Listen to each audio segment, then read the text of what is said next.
So I remember back in high school days, going back a few years now, the dread that would always come over the room when the high school English teacher, Mr. Redmond, would walk in and say, okay, we're going to do a unit on poetry.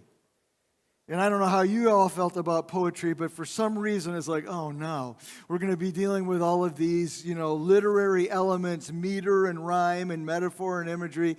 And you knew that the worst part was coming at the end when he would say, okay, how about if you write your own poetry now? And so we'd always have, that challenge where we'd have to write our own poem.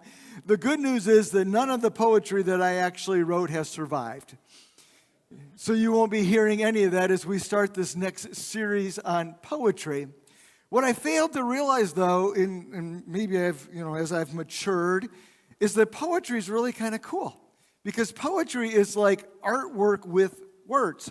And people who are poets are like, they can take words and make a picture out of them. And using the different elements like imagery or like metaphor, but they create poetry that's really unique way of looking at an idea, and it's a great thing. So I don't know how you feel personally about poetry. Maybe you're not a big fan of poetry, other than the fact you just spent about 20 minutes this morning reciting poetry with Chris as he played his guitar. Because poetry really is a part of our lives, and it's actually, I think, a gift from God in music, and you put that all together and you create these songs, and it's an incredible experience that we can have. Now, the book of Psalms in the Bible is actually a book of poetry that was set to music, and so we're going to go there this morning. We're going to look at the oldest song in the book, as far as the book of Psalms, and that's Psalm 90. Most of the Psalms was written by David, but David was not the only author of these songs. There were others involved too, including Moses. In fact, Moses wrote one song that's included in the book, and this is it. We're going to look at it this morning. So this is a song or a poem by Moses. Now, this is not Moses' first song. You can actually go back to Exodus chapter 15. Right after the Israelites walked through the Red Sea, Moses and Miriam sat down and wrote a song. That was their first poem. This one appears somewhere in Moses' life after the Red Sea time, when the Israelites were in Egypt. And then we also see that Moses writes another song in Deuteronomy 32 at the end of his life. And he writes this song and he teaches it to all of Israel so that they'll remember his final words to them, really. And then there's this really obscure verse, I think, in Revelation chapter 15, where it talks about in heaven that they're singing the song of Moses and the Lamb. And I don't know if it's one of these three songs that we get from Moses, or if there's another one that Moses wrote that we don't know about, but we're going to find out about at the end. Just kind of an interesting thing there. But we're going to look here at Psalms chapter 90. We don't really know what the occasion is, and there evidently is some occasion as we get to one of the verses there. It's like something's going on. We don't exactly know what. But this psalm really follows an interesting poetic structure. And so when we look at these psalms or these poems in the Bible, and we're going to be doing that, different authors through the next several weeks here, it doesn't sound like poetry to us. His poetry to us is got meter to it, and it's got rhyme to it. And as we read this, we don't sense that type of poetry. What we do get from these poems is we get the metaphors, the imagery, that type of thing. We're also crossing over language. So that means that anything that was said was actually, like in this case, was in Hebrew. And it doesn't translate exactly, like, keeping any type of rhyme or anything like that. But as we look at this, we can at least identify the structure of poetry. And so we're going to read through this chapter, identify it by how it's structured, but that's not really where I want to focus here. What I want to focus on is what is the theme. And I can remember that all the way back when I was in high school. Good old Mr. Redmond would, we'd get done reading that poem and he's okay, well, what was the author trying to convey here? What was the theme? What was this really all about? And we'd all just sit there in silence, and he'd offer some suggestions, and every once in a while some brave kid would raise his hand. Well, what we want to do this morning is we want to look at the theme here. So as we read this is my challenge to you. What is the theme of this poem that Moses has written. Are there any key ideas or key words that keep showing up in this poem? And maybe is there a key line or a key verse that you can grab a hold of and say, oh, that's what this poem is about. So I'm issuing you that challenge as we get started this morning. Can you find the theme of that poem? So let's throw up this first slide here. Next, there we go. Remember back a few weeks ago, we talked about the book of Esther, how it was laid out in a chiastic form. It kind of went down one path, and then it turned around and reversed in the other path, and that they exactly mirrored each other. That's going to happen in this psalm as well. So these are going to be the first three things. God is the Lord, God is sovereign over man, and man provokes God's wrath. So read with me here. Psalm 90, verse number 1. Lord, you have been our dwelling place throughout all generations. Before the mountains were born, or you brought forth the whole world, from everlasting to everlasting, you are God. And that's the first thing we see, that God is the Lord. Verse number 3, you turn people back to dust, saying, return to dust, you mortals. 1,000 years in your sight are like a day that has just gone by, or like a watch in the night. Yet you sweep people away in the sleep of death. They are like the new grass of the morning. In the morning it springs up new, but by evening it is dry and withered. And so that is the second thing that we see here, that God is sovereign over man. Verse number 7, we are consumed by your anger and terrified by your indignation. You have set our iniquities before you, our secret sins in the light of your presence. All our days pass away under your wrath. We finish our years with a moan. Our days may come to 70 years or 80 if our strength endures, yet the best of them are but trouble and sorrow. For they quickly pass and we fly away. And there's the third movement here, is that man provokes God's wrath, and as a result, his life is going to be very limited. And then this poem reverses and follows the same line right back out there, and you can see it here. And so let's reading, and you can pick up on this. Verse number 11. If only we knew the power of your anger, your wrath is as great as the fear that is your due. Teach us to number our days, that we may gain a heart of wisdom. And so man is responding to God's wrath. Okay, help us to live differently so we don't have to go there. Verse number 13, relent, O Lord, how long will it be? Have compassion on your servants, satisfy us in the morning with your unfailing love, that we may sing for joy and be glad all our days. Make us glad for as many days as you have afflicted us, for as many years as we have seen trouble. May your deeds be shown to your servants and your splendor to their children. And here, man is appealing to God's sovereignty, okay? I don't want to experience your wrath, so I'm appealing to you as being sovereign God over my world so I don't have to experience this. And then he goes on and concludes it there in verse number 17.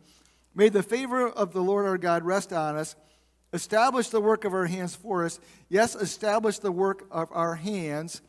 But it says, may the favor of the Lord our God rest on us. And it gets to this last thing, not as God the Lord, God is actually our Lord. And so for all of you literary people, that is the structure here of Psalm 90.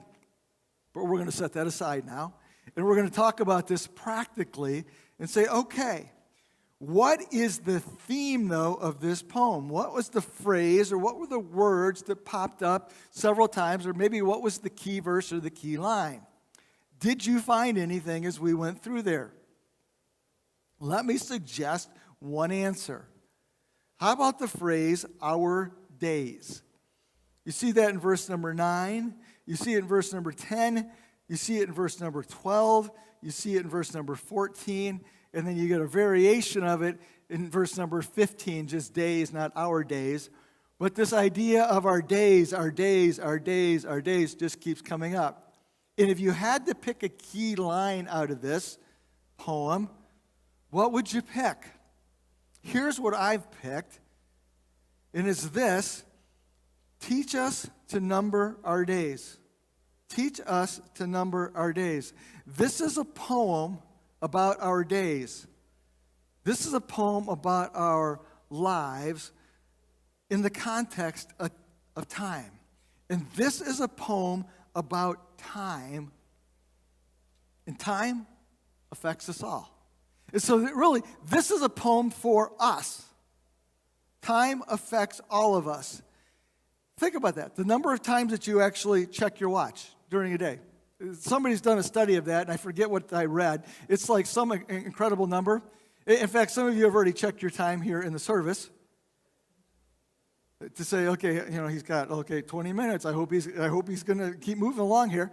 And we check this all the time. And we get up, most of us get up to an alarm clock because that's part of our time. And we're always conscious okay, where do I need to be and when do I need to be there? What time does the bus come? What time do I need to clock in? Oh, am I going to make it in time for homeroom here? And we're constantly checking time, and we live in the context of time. In fact, there's okay, maybe you've already got something on the schedule for this afternoon. Oh, I got to be here at this time. What time is the game going to be on? And we go through this all the time. We're asking the question, how long is this going to take? Or when do I need to be there? But we really order our lives around time. Every single one of us. In fact, we started our service this morning. I don't know if you realize this, but there's a countdown clock that's showing right back there. And everybody on the stage can actually count it down because we start at the button on 11 o'clock. But we live in this context of time, and we ask this question all the time. What time do I need to be there? Or how long will this take? But I want to encourage us to ask a different question here this morning. And the question is not what time, but the question is, how can I use my time? Because we all only get so much time.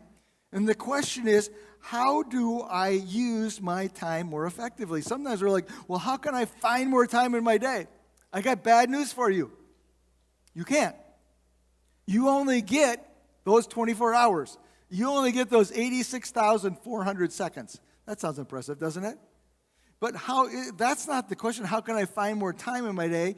The question is, how can I make the most of my time? Or how can I make the most of my day? And that's what Moses is addressing here in this poem, saying, hey, let's talk about how you can make the most of your days by making the most of each day. And so let's go back through this poem and let's extract 4 thoughts that can be helpful to us as we wrestle with this idea of time. And I'll tell you where we wrestle with the idea of time here in Michigan is right here in the summer. It's like we should have more time, right? It's light longer and we've got this good weather and all that, and we've just packed our schedules full to take advantage of it. Like I can actually go outside without freezing. Oh, yes, let's do something. Or I can go outside, when it's light outside. And so summer should be this time like we kick back and relax and it's all nice and peace and calm. It doesn't work that way, does it? It's just as crazy and as hectic, or maybe more so of other times of the year. But as we go through this poem, there's 4 thoughts here that I think can be helpful. So we're going to break down this poem a little bit differently from its structure, and we're going to kind of read this theme through the poem. First of all, we need an eternal perspective. We need an eternal perspective, and this is where Moses starts. Read with me verse number 1. Lord, you have been our dwelling place throughout all generations. So this goes beyond me, and this goes beyond now. Throughout all generations. Before the mountains were even born, that's before creation, or before you brought forth this whole world, from everlasting to everlasting, you are God. And Moses starts with this idea here that we need an eternal perspective from everlasting to everlasting. And as we look at time is somewhere in between those extremes that go on infinitely in every direction. But he gives us some theology here too as we go. And he tells us some things about God that are super helpful to us as we're trying to get this eternal perspective. First of all, he tells us what? That God is a creator. He created the world that we live in. He created actually this thing that we live within called time. And as the creator or as the author of it, he's going to be the one who can tell us how to best use it and how to best live within it. So we find out here that God is creator. We also find out that God is eternal. And this is one of the great attributes of God. God lives forever in the present tense. God has no past. And God has no future. Sometimes we'll say about God, he was, he is, and he is to come. Okay. But the fact is that he only was as we look at time. Because God just is. He lives outside of time. He's completely eternal. And that's great comfort, by the way, because he is in tomorrow too. And what you might be fearing or dreading or worrying about, he's already there. That's what it means that God is eternal. So as we put our lives on this timeline, God's got the whole thing on either side of it. He has no beginning, no end. There's no source of God. He's self-existent. He's self-dependent. In fact, the fact that God is eternal tells us that God can't change. Because for us to change, we have to have time. And God has no time. So God can never change. He has no ability to even change because he doesn't have that piece of the equation there. So from everlasting to everlasting, our lives are found somewhere in between. It also tells us that he's sovereign. We saw that even in the structure. He created the world, rules the world, and he orders the affairs of man. But then we're also told that he's holy. Verse number 7, he says, we are consumed by your anger and terrified by your indignation. We have set our iniquities before you, our secret sins in your presence. All our days pass away under your wrath. We finish our years with a moan. And you're like, I didn't see the word holy in there. You saw the word wrath in there. And wrath is a part of God's holiness. And sometimes when we talk about God's holiness, we say, well, God is holy. That means that he's perfect. That's true. But that's only part of the picture. When we say that God is holy, we mean that God is perfect.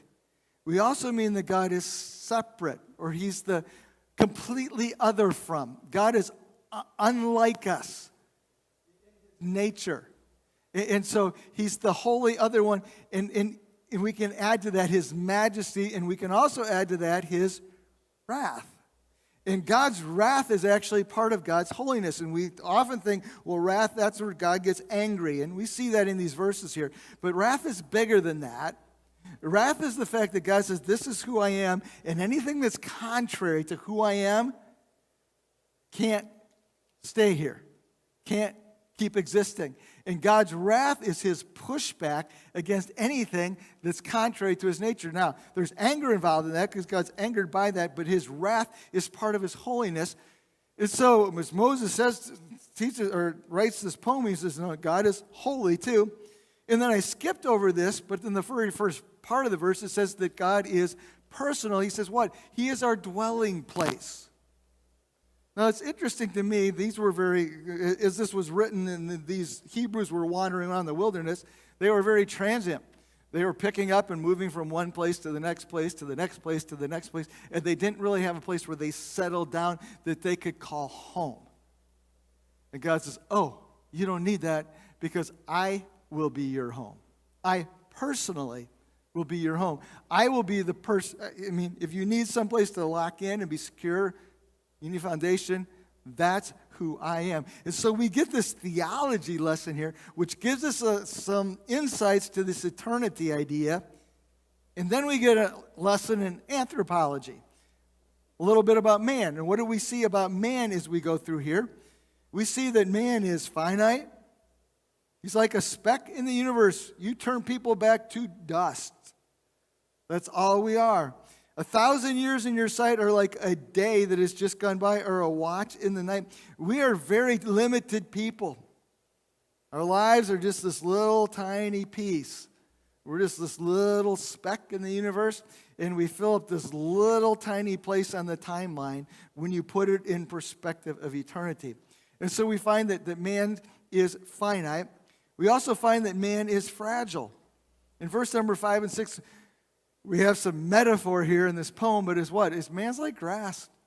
You know, he springs up in the morning and lasts for the day and then kind of gets trampled on and kind of goes back to the ground at the end of the day. Very, very fragile. And, it's not hard to see how fragile grass is. We haven't had rain for a while now. Go out and look at your yard. But man is fragile. It says man's life is also fleeting. We only have so many ticks. Verse number 10, our days may come to 70 years or 80 if our strength endures. That's it. They're not very long. They quickly pass away, and we fly away. And so he gives us that perspective. And then this last one I think is really interesting. Man's life is frustrating. Look at verse number 9. All our days pass away under your wrath.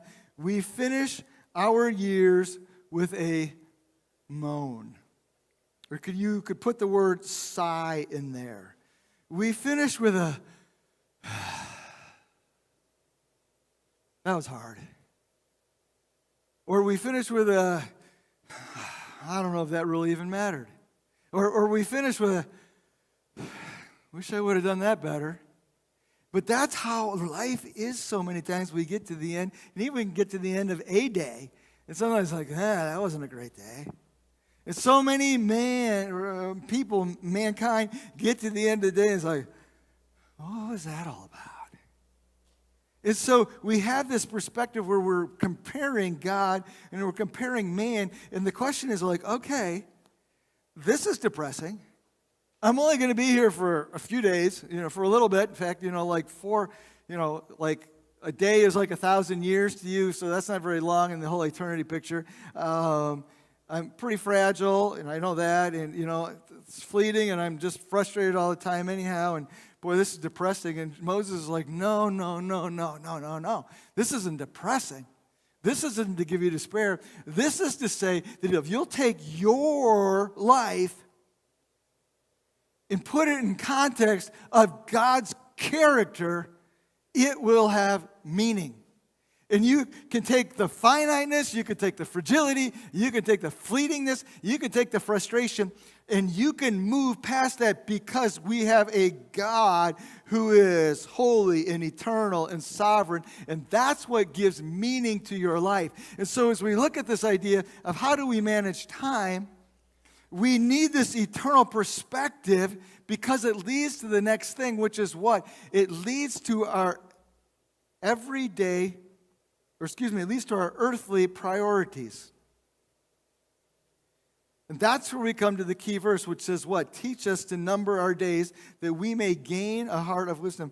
In Hebrew, this verse starts with an adverb. You could put the word so in there. You could put the word therefore in there because that gives us a little bit more of a concept of what's going on. Is what Moses is saying here is because of all of this that we just talked about, that informs us of how we should live our lives. Because if we just live it for ourselves here, well, it's going to be very limited. It's going to be very frustrating. It's this little tiny package here. But if we see God as part of this picture, then that informs how I prioritize my life. And so I'm going to change the context of my life against just what my little lifespan is here on this timeline. I'm going to say instead, the context is the everlasting to the everlastingness of God. And so it helps us then to number our days. It helps us to make the most of our days or our years, our 70 to 80, whatever we have. And it helps us, first of all, it helps us to make the most of our days. And every day has potential. When you got up this morning, this day that was laid out in front of you had potential. And everything in life that you've ever experienced has happened in the context of a day. You have a birthday. That happened somewhere within the confines of a 24-hour section there. And then you have like the day that you went to school, or maybe you have the day that you took your first steps. I'm getting things out of order there. Or maybe there's the day that you trusted Christ, or maybe there's the day that you met your husband or your wife. There's the day that you got married. There's the day that you had a kid. There's the day that maybe you retired.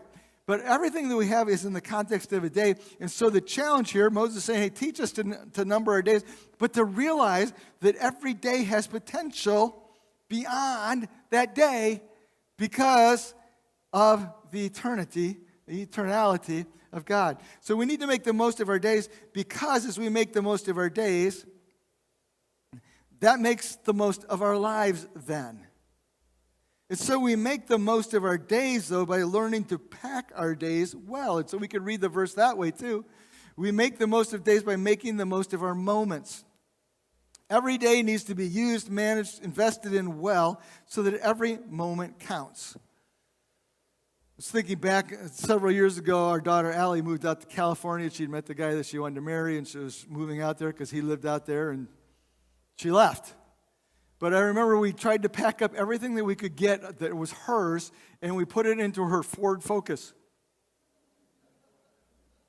This is not my son. My son, you could put the bar of soap in the back seat, and he was good to go. This is my daughter. Everything that and I can remember in the driveway, and like we didn't put anything in big boxes because, then we wasted space. So everything was out of boxes. And I can still remember sticking things up, like, okay, well, the hinge of the trunk, smash that too much. Like trying to, okay, this is the idea, though. Teach us to number our days. This is to have perspective is how do I use every part of my day? How do I pack it well so that I get the most out of it? How do I take these 86,400 seconds and make sure that it's all invested well? And then I've used those days on things that are the most important. And that's what it means to number our days, is to say, okay, what's the most important thing that I need to do today as I see my day in the context of eternity? You may not be able to do everything today, so what's the most important thing that you do? And we start to order our lives in that direction. We can't do it all, so we need to make sure that we do what we're supposed to do. And how do we decide that? Well, we start working our way down. So our eternal perspective informs our earthly priorities, which then determine our everyday pursuits. And that's where this gets, I think, really, really practical. And I love the fact that it's Moses who's writing this, who spent 40 days or 40 years herding sheep. I would look at that and go, well, his life didn't really matter for much of anything. And he's like, no, teach us to number days. Teach us to take even our sheep watching days and to make the most of them. And so it starts to inform our everyday pursuits. And here's what Moses says, and I think he gives us some examples here, starting in verse number 12. Teach us to number our days. Teach us to make the most of our days so that we can gain a heart of wisdom. And that's the first thing we see is wisdom. And I love that we start here. Now, I need wisdom to live my days well. But what Moses is actually saying is, live your days well so you can get wisdom. And I think it goes both directions there. The idea, though, is I make good choices. In the process of making good choices, I add to my wisdom. Or maybe I make even a bad choice. I can still add to my wisdom. But one of the ways that I use my days is to increase in wisdom. And so as we sit there and say, okay, how do I get everything done? Well, one question we need to ask ourselves is, well, okay, how is this affecting the wisdom in my life? Does it have any depth to it at all? That it moves us in this direction? And so wisdom is something that we need to be pursuing on a daily basis. And wisdom simply is being skillful at life.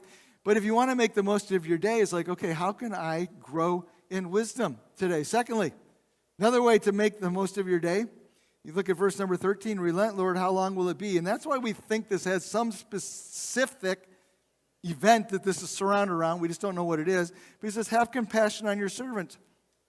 And he goes on here, and this is just a conversation with God, but a second thing is about your relationship with God. Here's the deal. Your life has no eternal significance outside of God. So if you want to order your days well, if you want to pack your days well, you need to make sure that there's that God element to your day. God is what takes your life and makes it more than a speck that doesn't have a whole lot of impact or influence. God is the one who takes that and expands that. So God has got to be a part of your life. Now, one of the things that we do sometimes when we get so busy is like, oh, gosh, I got so much to do here. I don't have time for it. I don't have time to read my Bible today. I don't have time to pray today. I don't have. Okay, but we're just excluding the eternal one who takes and uses times completely different than from what we do. And we've just shut him out. What we need to do is invite him in, see what he can do with our day. We keep reading there, verse number 14, satisfy us in the morning with your unfailing love. I like that word there, satisfy. Satisfy us that we may sing for joy and be glad all of our days. Make us glad for as many days as you have afflicted us. For many years we have seen trouble. Here's another thing that we can pursue in our days, satisfaction. Now, this is not self-indulgence. This is not, like, what can I do for myself? But God did make us to find satisfaction. Now, that satisfaction is going to come from God and his love. But this is an okay thing to pursue. Satisfaction. And he defines that or describes that satisfaction in terms of joy and in terms of gladness. And I like that. You want to live your life well? Well, pursue gladness. Now, pursue it in the right boundaries. But this is what he's saying here. Verse number 16, may your deeds be shown to your servants, your splendor to their children. And he brings in this family element. You want to live your life well? Well, it's family and it's faith and it's putting this all together. But I think you can pursue family and say, this is a good way to live my life. In fact, this is one of my goals in life, is that this becomes something that's shown to the next generation here. And that what I experience with God, I'm able to pass on to my children so they can see it too. And he finishes in verse number 15, he says, maybe the favor of the Lord rest on us. That would be in contrast to God's wrath. He says, hey, God, give me favor to do what? To establish the work of our hands. Yes, establish the work of our hands. So a meaningful work is something else that we can pursue that has, and all of these things have eternal potential and eternal significance. But a meaningful work, this last one here, and any work has meaning, by the way. You know, I appreciate having Tony up here earlier to talk about what he's doing with Mission Voice Network, but for a long time, Tony, you lived in this community and ran a business. Both of those are meaningful works. And they're different, but sometimes they're like, oh, I have to go off and find this, give my life to whatever. No, you need to give your life to where God's put you, because whatever your job is, it has meaning. Whatever you do, there are people that are impacted for good by what you do, but you can give yourself to that meaningful work. And so we see this procession, okay, we get an eternal perspective that helps us sort out what our earthly priorities should be so that we have our everyday practices that we followed, but it's all supported by, and I'm putting this in parentheses, but it's supported by early morning prayer. What Moses is doing here is, God, I'm praying before I start this day. Help me to number it well. Help me to use it well. Help me to pursue you well. Help me to find gladness. Help me to find satisfaction. Help me to guide my family. All of these things are part of this prayer. And I love what it says there, satisfy us in the morning. I don't want to wait to the end of the day. I want in the morning for you to teach us, to establish our work, to satisfy us, to show our kids. In these verses that we just read, starting in verse number 12, 13, 14, 15, 16, 17, these verses were actually a prayer. This isn't just like theological information. This poem, the last part of this poem, is a prayer. And my challenge to us this morning is to make it a prayer for us as well. If you want to make the most of your time, well, how about if we start with this prayer? Where I get up in the morning and I say, okay, God, help me to number my day. Help me to make my day count. Help me to pack my day well. And by the way, God, give me wisdom as I go through this and teach me and help me to be open to what you're doing. And then, God, our relationship, I really, I want a relationship to grow. I want to experience your love and your compassion. And God, bring satisfaction, gladness, joy. I want those things to be a part of my life too. And help me to pursue those things, God. And then for my family, for my kids, as we pursue you together. And then even as I do my work, God, I pray that you give me success. I pray that you bless me. I pray that you'd help me with that. And then we couch that all in prayer, and then we can get to the end of that day and say, you know what? That day had some significance. Not because I accomplished some great thing, but that day had significance because it was lived in the context of eternity. And so the question is not, what time is it? The question is not even, and we start to ask this as we get older, how much time do I have left? The question is this: how can I make the most of my time? We can make the most of our time by having an eternal perspective that informs our earthly priorities, which in turn determines our everyday pursuits. As we start with that early morning prayer, or as we seek God's help. And our lives become meaningful as we pursue the eternal. Let's pray. God, thank you for your word and for just its practicality and how it speaks to us. We struggle with using our time well. And yet we have some ideas that you give us in Scripture. I pray that you just help us to apply that. God, help us to number our days well. Our heads are bowed, our eyes are closed. If you're here this morning, we've talked quite a bit throughout the course of the service of the gospel or what people trust in Christ. Your life is only going to be so long, and then there's a life that follows. If you've never trusted Jesus Christ, invite him into your life has no eternal significance without him, and I invite you to invite him into your life. You can do that where you sit this morning. Just a prayer. Jesus, I know that you came for me, died for me, rose again. Please forgive me for my sins. Please come into my life. Please give me this eternal life that you promise. And then for those of us who have trusted Jesus Christ, what do you need to do today? Maybe it's just stopping and evaluating how you're investing your life and asking the question, how does this fit with my eternal perspective? How does this fit with the pursuits that I should be following? God, please teach us to number our days so that we can have a heart of wisdom.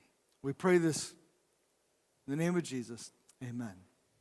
Would you stand with me this morning? Thanks so much for joining us. Tony will be in the lobby if you want to connect with him. Jill will be at the information desk. You can connect with her if you're a guest, and I'd love to get you connected there.